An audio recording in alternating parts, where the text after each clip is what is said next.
Welcome back to Take It. Welcome to the Conversation Corner with our very, very cool new chairs. God, I love them. Artificial intelligence, as you well know, everywhere.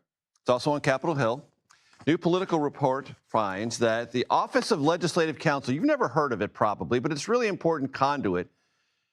It sorts through all sorts of legislation, and it is now dealing with a massive influx of AI-generated bills. But those bills often arrive chock full of errors and inaccurate information. The use of technology, such as AI, came up last night at a Massachusetts Senate debate, and here is Senator Ed Markey talking about how he uses it or maybe doesn't. I use whatever is inside of my iPhone and my iPad, whatever comes up, and I don't know what companies my iPad might be using. With all due respect, Senator, if you don't even know what you're using on your phone or your iPad, like, this is why we need a new generation of leaders to regulate these technologies. Owen Dahlkamp is the author of the piece I was referring to, and he joins me now. He's from Politico. So, Owen, talk to me about what this problem is with both lawmakers and, as I read your piece, lobbyists going to AI, putting in prompts and wanting legislative text. Yeah, the first thing I'll do is take just a little bit of a step back. Please. When you are prompting AI chatbots to do something, it's making a lot of assumptions. When you are saying, find me the best dinner near me in this neighborhood, it's making a lot of assumptions about what type of dinner you might want to have and giving you a variety of options. It does the same thing when you ask it to write a bill. It makes many, many little decisions that normally are left to humans. So when that happens, staffers and outside groups who are drafting this legislation are not actually in the legislative making process. They're leaving a lot of the decisions to AI, and it's pretty bad at making a lot of those decisions, and it makes a lot of mistakes. Now, in the U.S. House of Representatives, there's this small little office called the Office of Legislative Counsel. It's about 60 lawyers who are charged with drafting pretty much all of the legislation that passes through Congress, or at least reviewing it.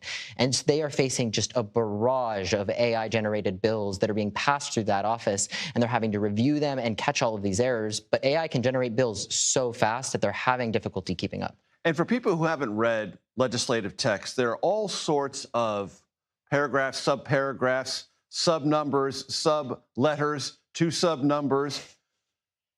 And if you are not experienced in that particular highly specific language, which AI simply can't be, at least not at this stage, of course it's going to be filled with errors. Yeah. What I don't understand is why lawmakers and lobbyists would think it could be a useful tool. I would assume they would know it can't be, at least not yet. Yeah, you'd assume that they'd think so. But in the Office of Legislative Counsel, the lawyers who actually write it, it takes about 7 years to train them to actually write the laws. Now, it takes a lot of time, a lot of nuance. They have to learn a lot of the specificities, and they really do incredible work. Lawmakers will come to them and say, I want to draft a new bill that's going to do X, Y, and Z, and they have to figure out some way to fit that into existing U.S. law. Now, it's really, really complicated. Most U.S. bills that are introduced in the House are inserting or striking different language that already exists in law.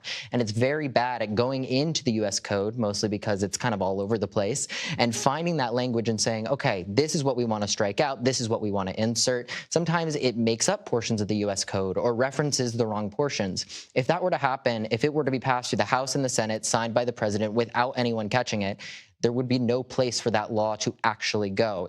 Congress would then have to go back in, pass an amendment, do the whole process again, and it would just take a whole lot of time and waste everyone's effort and energy. I think I know the answer, but I just want to ask, has anything bad happened yet? Not so far, which is good. The Office of Legislative Counsel is very good at what they do, but they are only human. It could eventually pass through, and they could not catch every single mistake that is in that bill, which is frightening. And nothing bad has happened yet, but the workload has increased. Exactly. Because AI works so rapidly. They're pushing so many more bills in this direction. Exactly. There was a testimony given by the head of the House Office of Legislative Counsel. There are many reasons for this, but he suspects that one of the reasons, he says publicly, for the increase in bills that they are receiving is that they are actually receiving these AI-generated bills. They are very, very concerned about this. Outside groups, staffers, lobbyists, people I talked to have admitted, yeah, I've used this to write bills, or no, I have reviewed legislation that is clearly drafted by AI. No human would be able to write this and make these kinds of mistakes. It's becoming increasingly verbose. It's using the wrong definitions. It's using the wrong portions of the U.S. code. All of these hallmarks that are clear markers that AI is involved in this drafting process. 30 seconds, Owen. The House has rules. Could the House, through the majority party, apply a rule and say no more AI-generated stuff?